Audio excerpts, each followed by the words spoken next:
İnsanın ən gözəl xüsusiyyəti onun zahiri görünüşü deyil. Təbii ki, daxili gözəlliyi, xarakterini birləşdirən o gözəl keyfiyyətlərdir. Əxlaqlı insanı gözlərinə baxaraq hiss eləyirəm, baxışı ilə. Əxlaq görünməyən bir tacdır. Bəzən bir baxışla təzahür edir. Elə işləyin ki, işlədiyiniz yerdə. Elə xanım kimi olun ki, hamı, tüm qadınlar xanım olmağa can açsınlar. Xanım. Xanım Fatimə Zəhra bir ana kimi, gözəl ana, mükəmməl həyat yoldaşı, cəmiyyətdə fəal ictimai xadim olub. Fatimə Zəhra xanımın o dövrdə, yəni düşünün ki, o dövrdə qadınların bircə gözü görünən vaxtlar idi. Qadının o qədər məhdudiyyətləri var idi. Buna rəğmən öz həyat yoldaşına hörmət və sevgi görüb. Gözüm telefonuma zəng gəlir ki, Rövşən, tez xarici pasportu göndər mənə. Dedim, nə məsələdir? Tez mütləqdir. Bir adam var deyib ki, Rövşəni göndərir Kərbəlaya. Tez bu dəfə bizimlə getməlidir. Yəni bu adamların, bu əhl-beytin səninlə olan təmasıdır. Neynədim ki,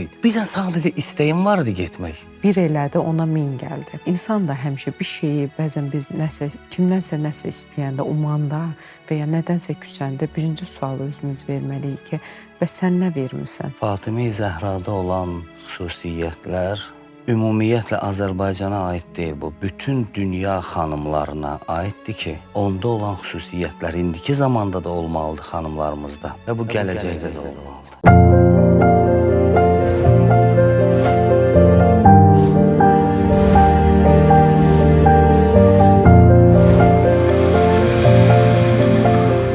Salam, xoş gördük dəyərli izləyicilər. İnsanın gözəlliyi onun zahirində yox, sözündə, baxışında, davranışındadır.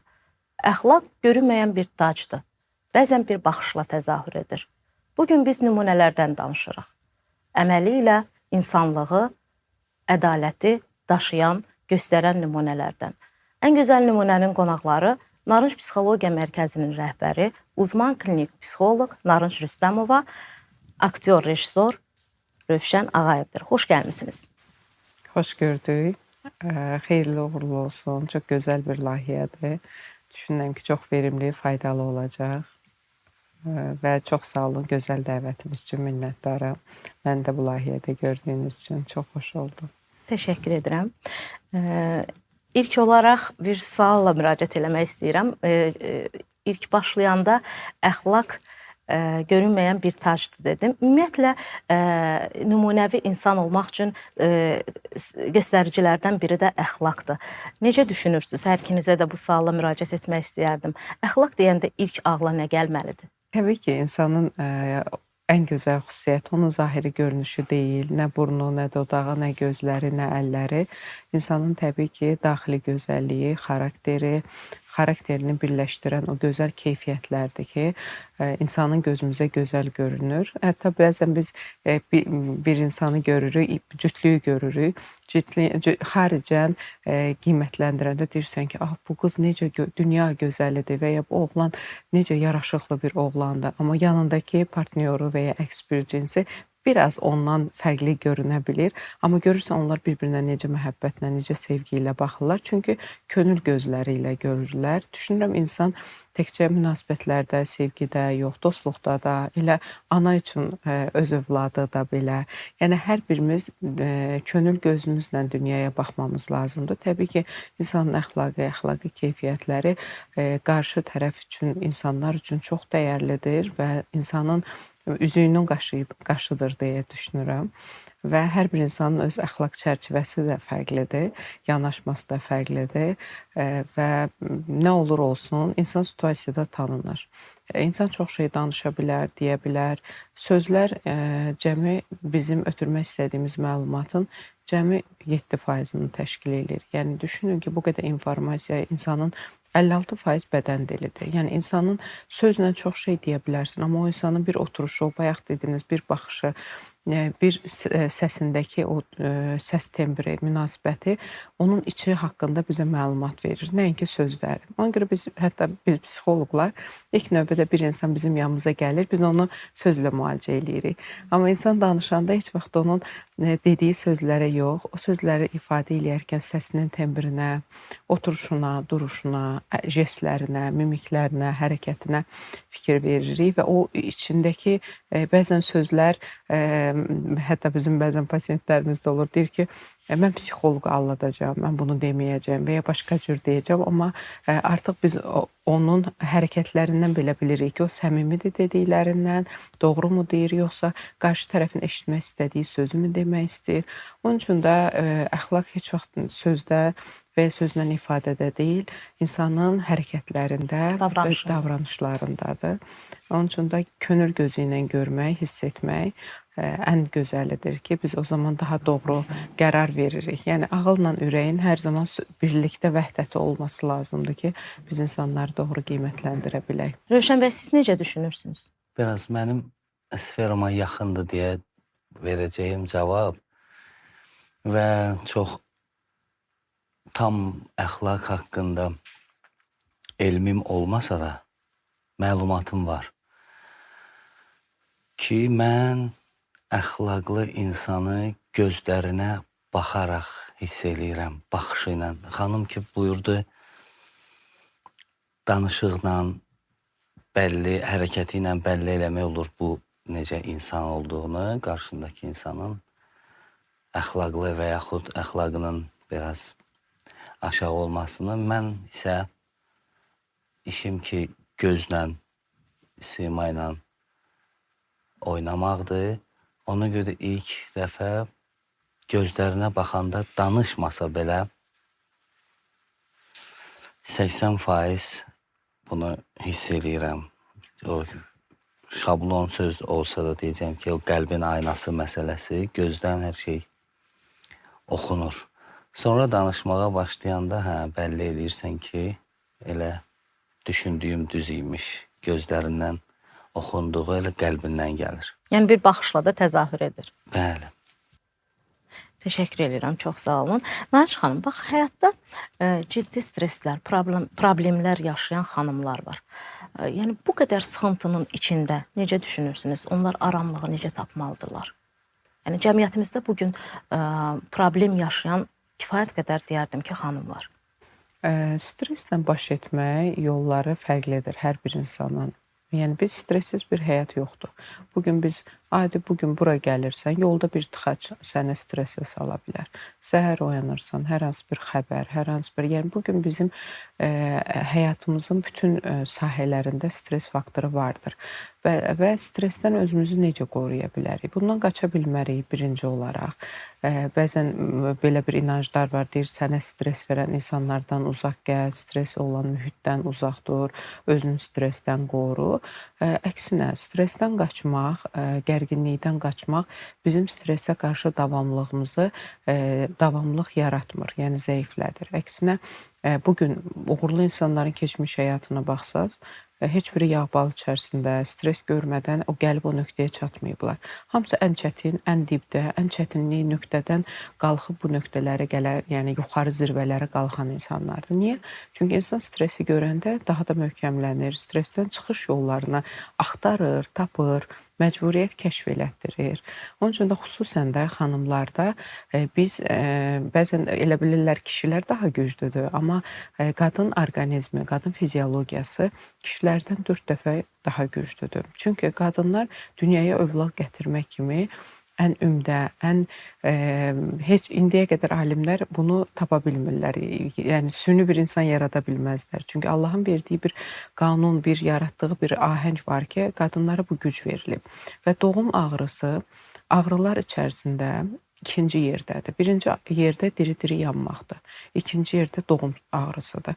Yəni, düşünün ki, qadın diri-diri yanacaq qədər bu ağrının stresi yaşayır və övlad dünyaya gətirir. İstər övladı olsun, istər olmasın. Yəni, bu güc bizim içimizdə yatır. Və qadın bilməlidir, qadınlar daha çox stresə davamlıdır, nəinki kişilər. Və qadın bunun öhdəsindən gələ biləcək gücü içində tapmalıdır. Hər insanın streslə baş etmə mexanizmi fərqlidir. Kimsə ev təmizləməklə bu stresin öhdəsindən gələ bilər. Kimsə, məsələn, mənim kimi yatmaqla stresin öhdəsindən, mən stresə düşsəm tez yatıram. Hamı bilir ki, evdə artıq mən yatmışamsa, mənim nəsə gərginliyim var, bəli, problem var. və onu sanki özümdə məsələn passiv istirahət edərək özümdən dəf edirəm. Hər kəs kimisi duş alaraq stressi, kimisi kitab oxuyaraq, kimisi dostları ilə aktiv istirahət edərək stressdən uzaqlaşır. Bəzən yanlış yönlənən insanlar da olur. Bu içki ola bilər, qumar ola bilər, yanlış istiqamət ola bilər. Xanımlarda isə təbii ki, dünyaya uşaq gətirmə, çoxalma xüsusiyyəti olduğuna görə qadınlar daha çox yaradıcı istiqamətdə yönəlir. Kimsə hətta gedib şirniyyat bişirir, stressdə çox olanda gedir şirniyyat bişirir və rahatlayır. Bir şeylər yaratmağı qadınlar sevirlər. Şirniyyat yeyən xanımlar da var. Bəli, yeyən və ya heç yemək yeməyən də xanımlar çox görürük. Yəni duyğularını ifadə eləməyi öyrənsinlər. Əgər stresslə çox üzləşirlərsə qorxmasınlar, ondan qaçmağa çalışmasınlar və bilsinlər ki, biz daha güclüyük bu mövzuda kişilərdən və çox cinsi ayrım eləmək istəmirəm, amma qadın öz içindəki o gücə inanmalıdır və stressini ona zövq verəcək hadisələrə, məşğuliyyətlərə sublimasiya eləməlidir. Bu zaman stressdən uzaqlaşır, bədən stressdən uzaqlaşdıqca da stresslə elə bir üçüncü bir şəxs gözü ilə kənardan o problemə, o yaşadığı gərginliyə baxmaq fürsəti yaranır. Bu zaman daha adekvat düşünür, daha adekvat qərar verir. Onun üçün nacizanə tövsiyəm xanımların bir mənalı olaraq bundan qorxmaması, ümidsizliyə qapılmaması və sevdiyi bir şeylərlə məşğul olmağı stressdən çıxmaq üçün ən gözəl yollardan biridir. İstər passiv ola bilər, istər aktiv ola bilər, istər gedib ev yığışdıra bilər, istər gedib yata bilər, istər gedib dostları ilə. Çünki insanın bir həzm etmə periodu var. Biz yeməyi yeyən kimi o dəqiqə həzm olmur, 4 saat bizim mədəmizdə qalır. Stresslə də üzləşdiyimiz zaman bədən bu stressi atmaq üçün bizdən zaman istəyir və bu zamanı ona verməmiz lazımdır. Arxa-arxaya stressə məruz qalaraqsa üst-üstə və bu zaman təbii ki, bir emosional yanma yaşanır. Onun üçün bir stress varsa biraz durmağı bacarmalıyıq.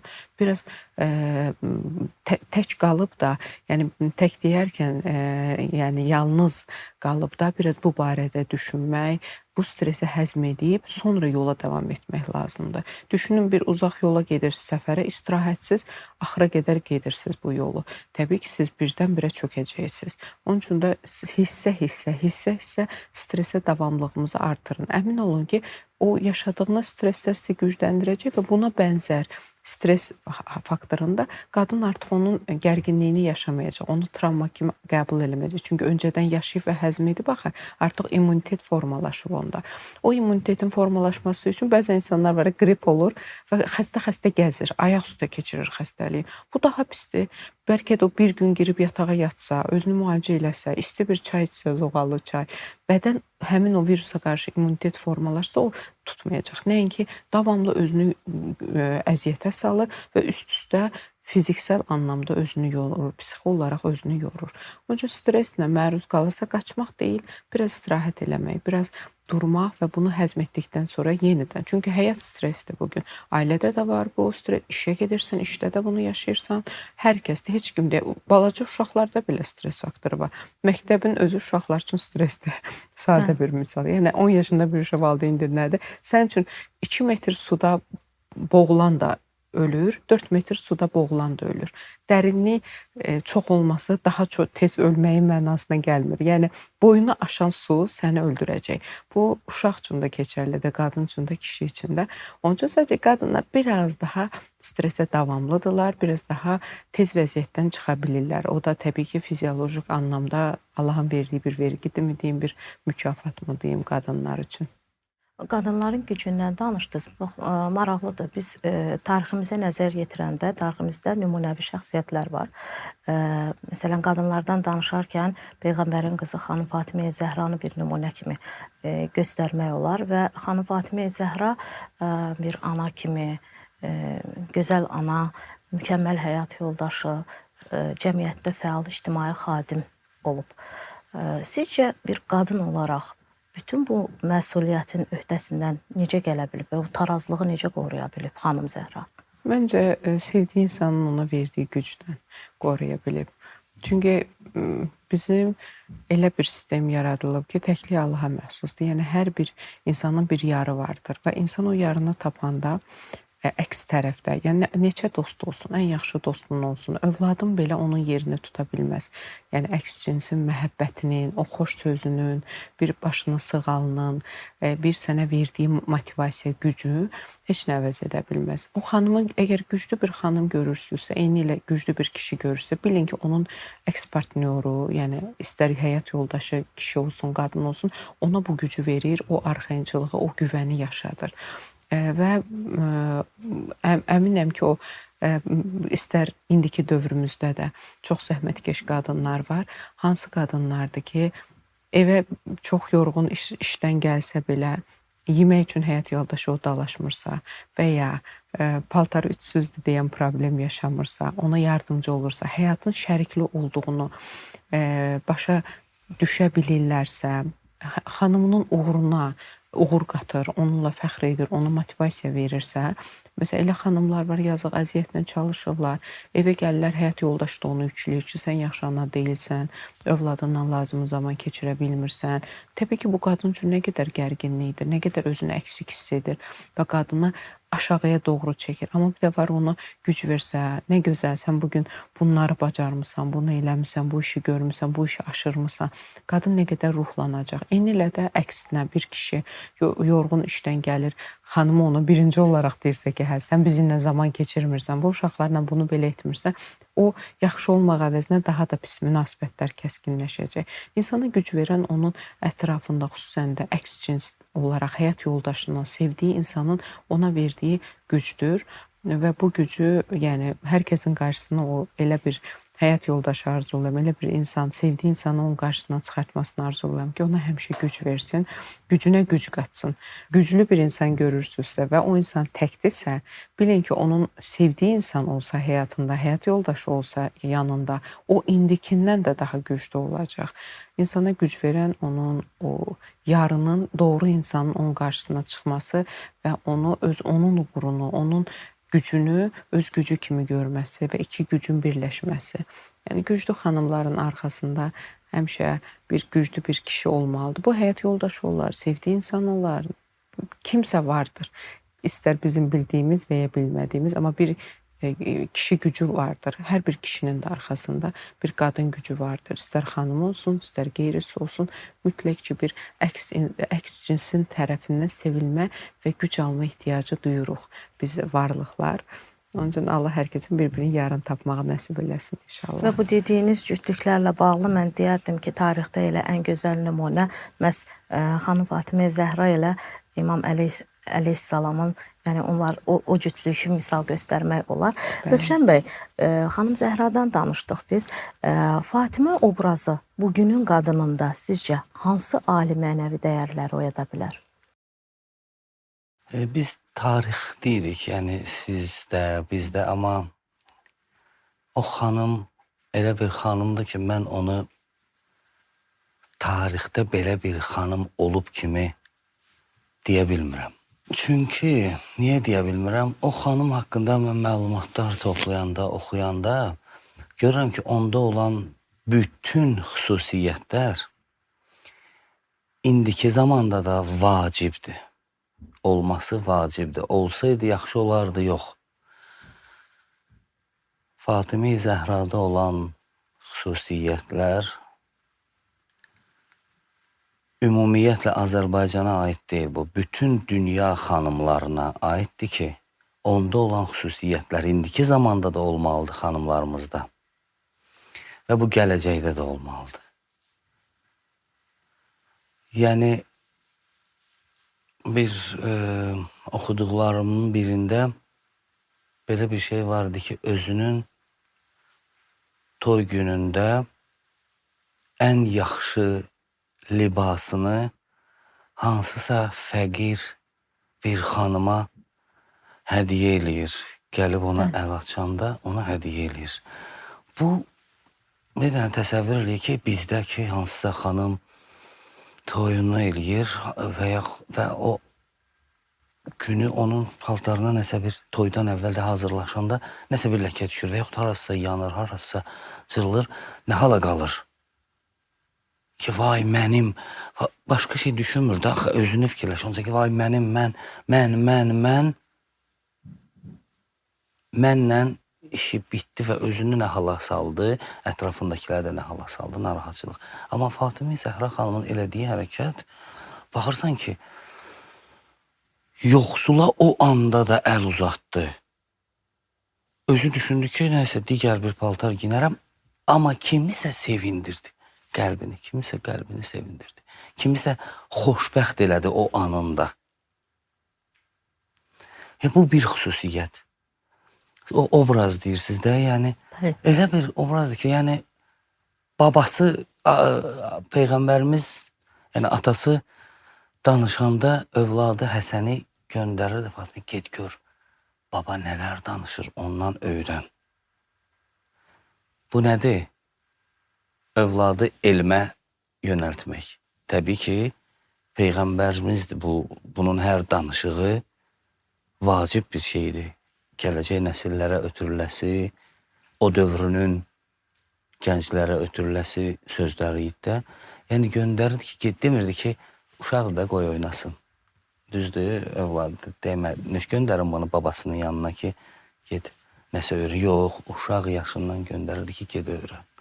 Elmə yönəltmək, kimisə qəlbini sevindirmək. İndi bunlar lazımdır, yoxsa yox? Lazımdır. Gələcəkdə kiminsə qəlbini sevindirmək, kimisə elmə yönəltmək uşaqları lazımdır, ya yox? Təbii ki, lazımdır.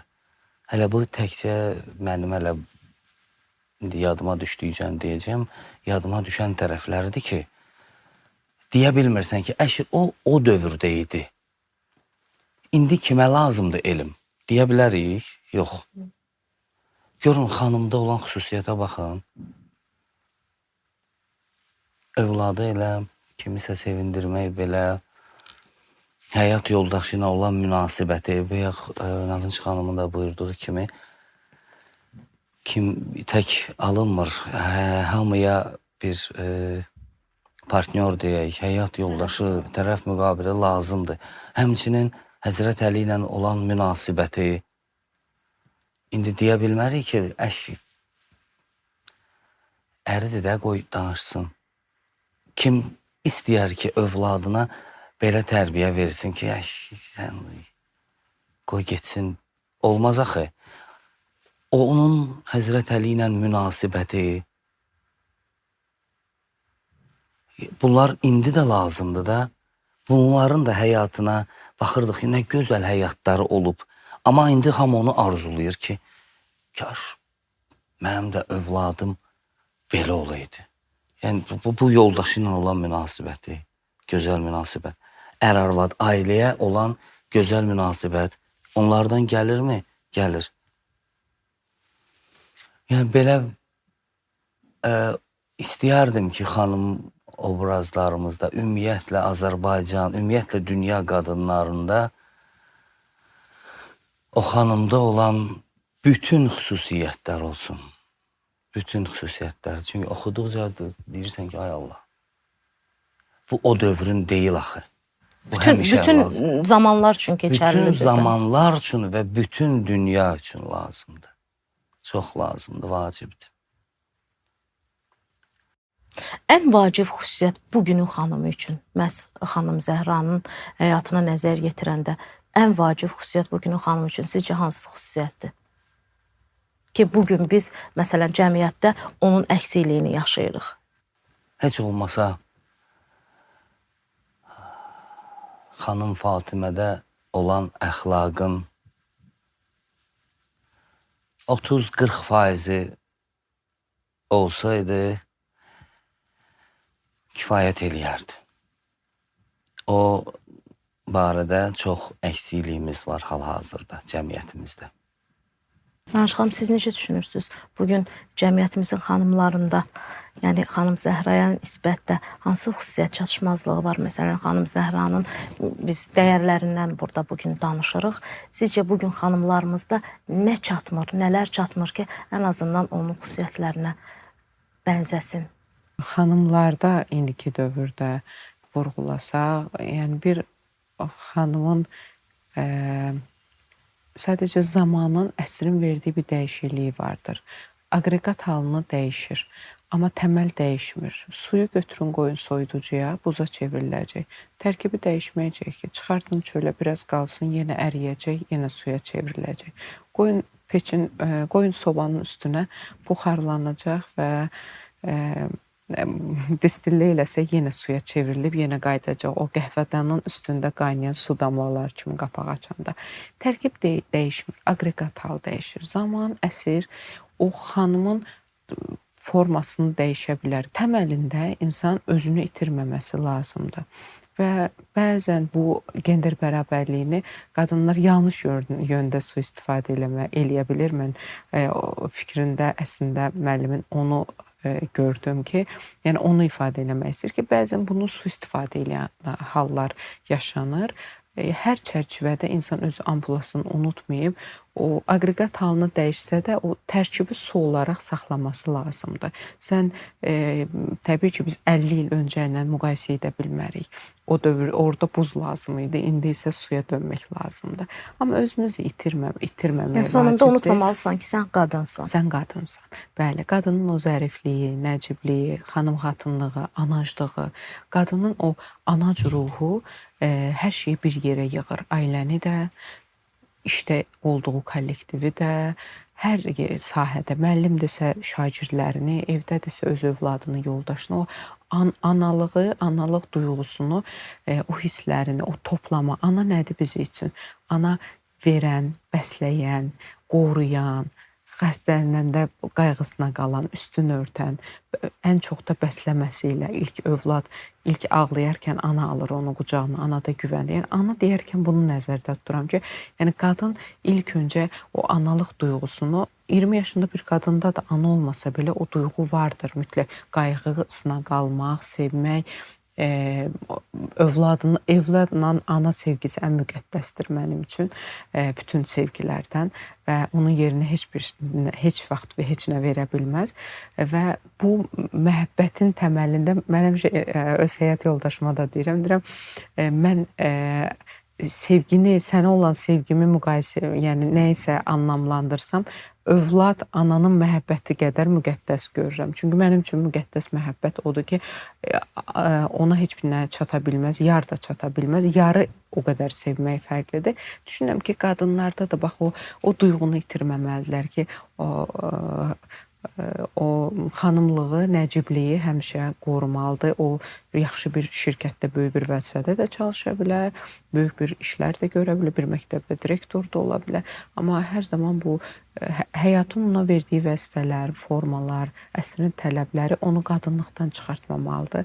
İndi mütaliə çoxdur, məlumat informasiyasıdır, insanlar çox maariflidir. Mən inkişaf görürəm, yaxşı mənada görürəm, gördüyüm nöqtələr var. Mənfiliklər də həmişə hər əsrdə, hər dövrdə olacaq. Bugün mən dünyanın çox ölkəsində olmuş adam kimi deyə bilərəm ki, Azərbaycan qadınının yerini heç nə verəmir. Azərbaycan anasını heç müqayisə eləyə bilmir. Yəni, onlar bəlkə də çox əsr bizdən hansısa texnologiyadan qabağı ola bilərlər. Amma ana kimi, nə bilim, bir qadın kimi, qadın gücü olaraq bizim Azərbaycan qadınlarına çatmazlar. İnanın, xaricdə olanlar da elə bizim mentalitetə o qədər heyranlıqla baxırlar ki, sizdə bu var, sizin xanımlar necə fərqlidir, necə qayğı keçdir, necə... Biz burada oturanda onu hiss eləmirik. Çünki hamımız demək olar ki, beləyik, çevrəmiz belədir. Amma çölə çıxanda onlar buna çox təəccüblənir ki, sizin Azərbaycan qadınları çox güclü və qayğı keçdi. Mən bundan qürur duyuram. Və mən burada bir incə səbəb, üzr istəyirəm, burada bir incə səbəb də görürəm. Çünki biz bir xalq olaraq, millət olaraq hər zaman Əhl-i Beytə bağlı xalq olmuşuq. Həqiqətən də məhz onların həyatlarından, onların tərbiyələrindən bəhrələnmişik. Hətta Sovet dönəmində belə biz bunu itirməmişik. Məhz bunun deyərdim ki, ən əsaslı səbəbi də məhz elə oradan gəlir ki, biz məhz Əhl-i Beytdən bəhrələnmişik. Ona görə də bizim xanımlarımız, o dediyiniz kimi biz kənara çıxanda onu kənardan daha çox hiss edirik. Elədir. İstər təmizlik olsun, istər mədəniyyət olsun, hər bir şey var. İstər tibb olsun, inanın, mən hədislərdə oxuyuram, məsələn, baxıram, ya tövsiyələrə baxıram, deyirəm, Allahım, nə qədər psixologiyanın ortaq xüsusiyyətləri var. Psixologiya gənc bir elmdir də, amma bunu sallallahu əleyhi və səlləm Məhəmməd Peyğəmbər gör neçə əsr bundan qabaq bunu deyib. Eynilə onun belə deyək, aynası, başqa bir forması psixologiyada başqa bir adladır. Amma məqsəd və kök gəlir eyni nöqtəyə çıxır. Və çox dərindir bunun, dərini gedən, oxuyan, maariflənən insan üçün. Bəli, kökləri çox dərindir, razıyam sizlə. Rövşən bəy, bax, yaradıcı insansınız. Mənim üçün maraqlıdır. Əslində, yaradıcı insanlar üçün istedad önəmlidir, çox önəmlidir. Mütləqdir ki, istedad olsun. Çünki istedad olmadan hansısa bir yaradıcı iş ortaya qoymaq da çətin olar. Necə düşünürsünüz? İstedadla bərabər hansısa bir ilahi şəxsiyyət yaradıcılığa istiqamət verə bilərmi? Öz həyatı ilə, öz baxışları ilə? Mümkündürmü? Ümumiyyətlə, məncə Allah insanları yaradıb və hamısına istedad verib. Hərəyə bir sahədə. Bəli. Yəni, ola bilməz axı verməsin, çünki bu ac qalar, tələf olar, hətta görmə əngəlli insanlara belə, gəzmə, eşitmə əngəlliləri belə onlara istedad verib hansısa bir məşğuliyyətlə məşğul olsunlar ki, yaşaya bilsinlər, dolana bilsinlər. Və yağları, yəni məsələn, mənim həyatımda çox böyük rol oynayıb bizim Hacı Şahin, Allah ona əhl-i beytə qonaq eləsin. Amin. Onun bir dənə cümləsi var idi, mən də bəzən olurdu, işimizlə bağlı çox gərgin, stresli vəziyyətlərə düşürdüm. Siz dediyiniz kimi çalışırdım, özüm çıxım, düşünüm. Amma qaçmırdım stresdən. Üstünə gedirdim. Üstünə gedirdim, çox vaxt qalib gəlirdim, amma yolunu axtarırdım ki, düşməyim. Ümumiyyətlə, stresə düşməyim də. Varmı görəsən belə yolu? Mən demirəm ki, bu var, tapmışam, bütün cəmaat da belə eləməlidir. Yox, amma özüm üçün tapdım. Onu da Hacı dedi ki, moizələrinin birində dedi ki, bu dünyada hər şey həmişə öz yerindədir. Olacaqsa olacaq, olmayacaqsa olmamalıdır. Deyirdim, yox, mən falan şey üçün o qədər çalışıram, pis iş görmürəm, mən yaxşı iş görmürəm. Bu niyə bu alınmamalıdır? Mən üsyana gətirib çıxarım. Dedi ki, yox. Əgər olmursa, deməli sənin üçün ondan yaxşısı hazırlanıb. Gözlə onu. Və başladım o cür, Hacının dediyi kimi, o cür yaşamağı gördüm. Həqiqətən, belədir. Bir dəfə haşiyə çıxıram, üzr istəyirəm. Buyurun. Mən istəyirdim İmam Hüseyni ziyarətə getmək. Heç vaxt getməmişdim. 2017-ci ildə belə içimdə o qədər arzulayıram. Elə istəyirəm getmək. Hansısa işlə mi bağlı, nəyləsə bağlı, alınmır. Həyətdə iş görürdüm, yay aylardı. İstədim elə çay qoyum içim bir dincəlmək üçün, susuzumdan da yanıram. Getdim məhəllə marketinə və balaca. Oradan su aldım ki, küçədə xoşlamıram su içməyi isti havalarda xüsusən. Gedim həyətdə içim. Belə evə çatmağıma az qalıb. Gördüm məhəllə uşaqlarından biri qaçır, belə maykada satdı balaca uşaq. Qaç tutdu oynayırlar, nəsə oynayırlar, su içindədir, belə qaçır. Qaça-qaça da belə əlimdəki butulkaya baxa-baxa qaçdı. Yay ayı, sərin su əlimdə. Baxa belə qaçdı, çağırdım ki, gəl bura. Suzumu sabiydi. Rövşən əmi. Dedim, Allah. Verdim və xırda əməldir də, 40 qəpiklik sudur. Verdim uşağa. Həyətə girdim. Üstündən bir 6-7 dəqiqə keçib, heç 10 dəqiqə keçməyib. Görüm telefonuma zəng gəlir ki. Rövşən, tez xarici pasportu göndər mənə. Dedim, nə məsələdir? Tez mütləqdir. Bir adam var deyib ki, Rövşəni göndərir Kərbəlaya. Tez bu dəfə bizimlə getməlidir. Yəni, bu adamların, bu Əhl-i Beytin səninlə olan təmasıdır. Necə görürsən bunu? Bax, mən nə iş gördüm ki? Neynədim ki? Bir də sadəcə istəyim vardı getmək. İstəyirdim. Bir də xırda bir dənə, məhəllədə bir dənə belə balaca bir şey elədim də. Və girdim həyətə 10 dəqiqə keçməmiş bu xəbər gəldi mənə. Da başlamadım, Allah'a hardasa axtarım, yanımızdadır hər an, hər saat. Ona görə gətirib bağlayıram ona ki, yaradıcı insana dediğiniz sual ki, ilahinin bir yolu lazımdır. Yox, həmişə lazımdır və həmişə də o yolu qoyub sənin üçün. Sadəcə istəməlisən. Və hardan istəməlisən? Onu da qoyub sənin üçün. Sadəcə onu tapmaq lazımdır. Onu tapmağın da yolunu göstərir. İstəməlisən. Vəssalam. Əhl-i Beyt qoyub sənin üçün bu yolu. İstə. Bir şey əldə eləmək istəyirsənsə, mütləq nəsə də vermən lazımdır. Mən bəlkə də o 40 qəpilik bir su verdi. Bəlkə də onun maddi bir dəyəri yox idi. Amma o da çox susamışdı və sərin su içmək istirdi, gedib özdə marketdə belə açmayıb ki, mən kiminsə yanında içməyim, gedeyim. Amma o öz istəyini, özünün o suyunu paylaşıb. Yəni bundan gözəl nə ola bilər? O bir elədi, ona min gəldi. İnsan da həmişə bir şeyi, bəzən biz nəsə kimdənsə nəsə istəyəndə, umanda və ya nədənsə küsəndə birinci sualı özümüz verməliyik ki, bəs sən nə vermirsən və nə istəyirsən qarşılığında? Bu sistemin hər birisində bir insana hörmət eləyərsən, hörmət görmək lazımdır. Sevgi verirsənsə, sevgini verirsənsə də alacaqsan. Yəni çiçəyə gül verirsən, gülə su verirsən, o çiçək açır da. Ona baxmasan, bəsləməsən, qarşılığında əmək qoymasan, irəli getmir və təbii ki, o özünə hədəf qoymaq, bunlar çox dəyərlidir. Və mən də bu şeylərə çox inanıram. Əlaqəni qurmağı və heç bir şey səbəbsiz olmur. Buna da inanan insanlardanam. Kiçik bir detal belə, bəlkə də yanında düz keçərdi, deyər ki, qaçdı getdi də uşaqlarla oynamağa, gedib özünü stopub içəcək, deyib də keçib həyətdə suyunu da içərdi, həmişə kimi işini davam etdi. Bir sınaq idi.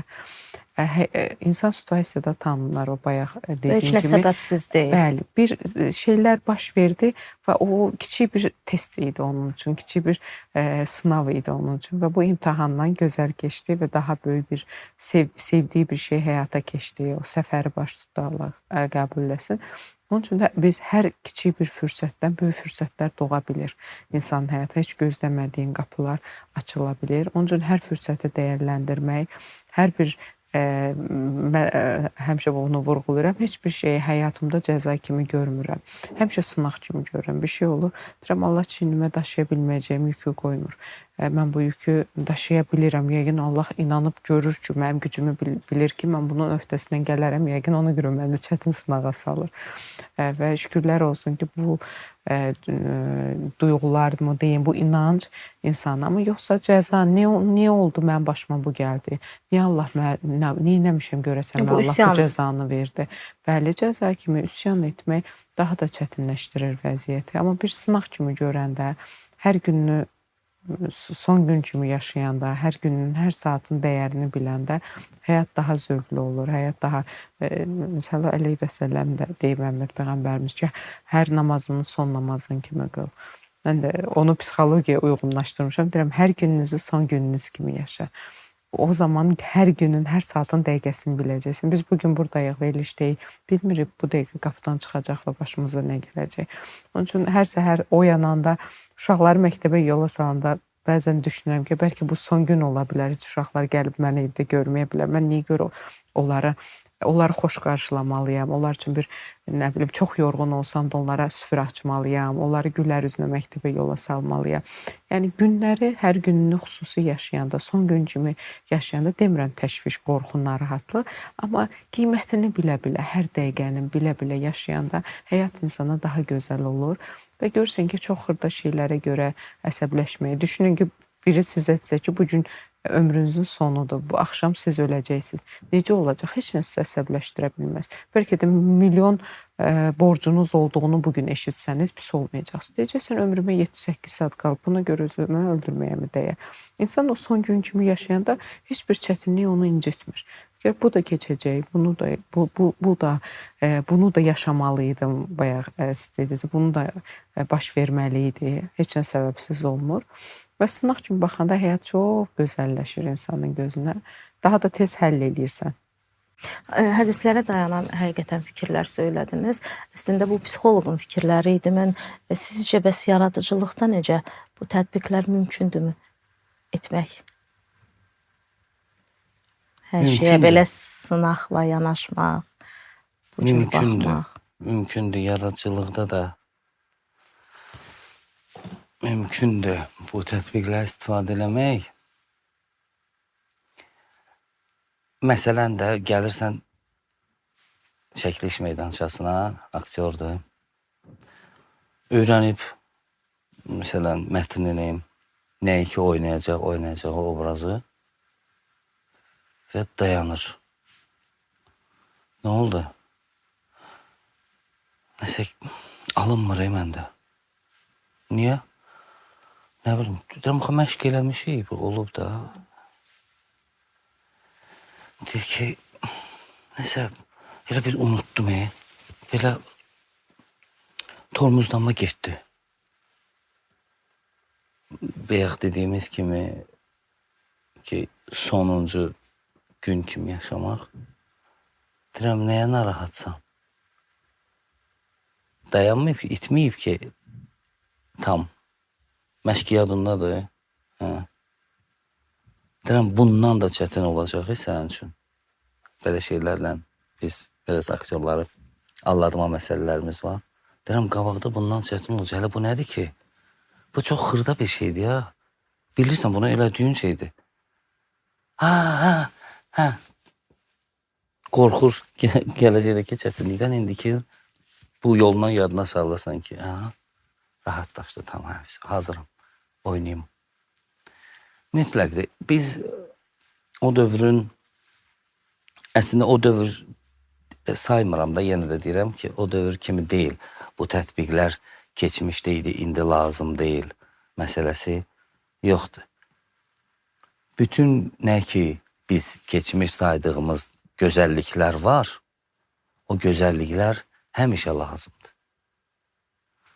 Gözəl baxış, gözəl davranış, gözəllik ötürmə, bunlar həmişə lazımdır. Gözəl düşüncə.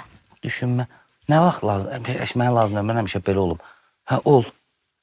Kimə pisdir? Yenə sənin özünə. Səndən qaçacaqlar insanlar. İstəməyəcəklər sənə münasibət qurmaq. Xanım dedi ki, bu dəqiqə, indiki dövrdə də nə qədər bizim işgüzar xanımlarımız var.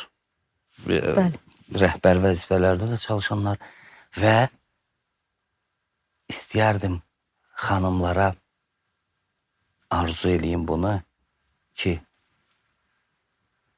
elə işləyin ki, işlədiyiniz yerdə, elə xanım kimi olun ki, hamı, bütün qadınlar xanım olmağa can atsınlar. Xanım. Onda çox gözəl olacaq. Çox çətin yoldur. Və çox gözəl yoldur. Mən təşəkkür edirəm hər ikinizə. Həqiqətən də çox maraqlı bir diskussiya alındı burada. Çox maraqlı məqamlara toxundunuz. Hər ikinizə dərin təşəkkürümü bildirirəm. Xanımla bağlı, qadınla bağlı, ümumiyyətlə yəni insanlıqla bağlı çox önəmli fikirlər səsləndirdiniz. Təşəkkür edirəm. Və sizin sözünüzə qüvvət son cümlədə onu da əlavə eləmək istəyirəm ki, bu qədər işi görən qadın, yeganə o qadına güc verən, o yeganə qadını Çünki qadın çoxaldan varlıq olduğuna görə ona nifrət versən, nifrəti çoxaldacaq. Əsəb versən, qəzəb versən, onu çoxaldacaq. Sən ona bir dəfə əsəbləş, o sənin bir həftə o əsəbin səndən çıxacaq. Sevgi versən, o onu çoxaldacaq, əvəzində sənə daha da o sevgini çoxaldaraq qaytaracaq. Onun üçün də qadın hər şey içinə alıb çoxaldan varlıq olduğu üçün qadınları sevmək lazımdır. O hamımızı hər bir kişinin də bir ana dünyaya gətirib, bir qadın dünyaya gətirib. Onun üçün də qadına sevgi vermək qadının o yeganə açarıdır deyim. O zaman qadın həm uşağa yaxşı baxır, həm də yaxşı tərbiyə verir, həm ev işlərinə, həm işinə qaçır və səhər xoşbəxt insan odur ki, səhər həvəslə, sevgi ilə qaçır işinə, axşam da sevgi ilə, həvəslə qaçır evinə. Yəni bir xoşbəxt insan bundan ibarətdir. Fatimə Zəhra xanımın o çox həyatına dərindən bələd olmasam da, ümumi olaraq hər zaman nə qədər çox sevildiyinin oxuduqlarımdan görmüşəm ki, o da çox sevilən bir qadın olub. Onu çox hörmət edilib o dövrdə, yəni düşünün ki, o dövrdə heç qadınların bircə gözü görünən vaxtlar idi. Qadının o qədər məhdudiyyətləri var idi, çox qısıqlı idi, amma o buna rəğmən öz həyat yoldaşına hörmət və sevgi görüb. Qadınların zaten istədiyi çox sadədir. Əmin olun, pul deyil, maşın deyil, bahalı deyil. Bu sadəcə sevgi görməyən xanımdır. Yəni qadın bahalı maşın istəyirsə, birini sevgi görmür. Onun bahalı maşınla əvəz eləyir, bahalı evinə, bahalı qızılına. İnanın, o içindəki sevgini görən, başqa əyləncələr də axtarır, sevgini demək istəyirsiniz. Bəli. Yəni bəzən deyirlər ki, yox, qadınlar çox tələb edir, belə eləyir. Xeyr, tələb etmirsiniz. İnanın, xoşbəxt qadın həyat yoldaşından kartof qızartması da yeyib yaşaya bilər. Amma qadın onu eşitmək istəyir. Sevginin dili çoxdur. Kimisi bir çiçəklə sevgi dilini göstərir, kimisi xoş sözlə. Amma qadına sevdiyini hiss etdirərsənsə, inanın, qadın qarşıdakı hər kəsə xoşbəxt edir. Hər kəsə, bütün qadınlara qadın xoşbəxtliyi arzulayıram. Mən həmişə ad günü təbriklərimi də birinci ondan başlayıram ki, sənə qadın xoşbəxtliyi, sonra ikinci ana, hər bir şey. Onlar sonra gələcək. Sən xoşbəxt olmalısan ki, balaları xoşbəxt eləyəsən, həyat yoldaşını, ətrafını xoşbəxt edəsən. Bir qadın xoşbəxtliyi bütün qadınları arzulayıram. Necə ki, xoşbəxt olanların da şahidi olmuşuq ki, hansı nöqtədə, hansı niyyətdədir, onların həyatından nümunə götürürük. Sağ olun, təşəkkür edirəm hər ikinizə, dəyərli fikirlərinizə görə. Ən gözəl nümunəyə baxırdınız. Sağ olun, sağlıqla qalın.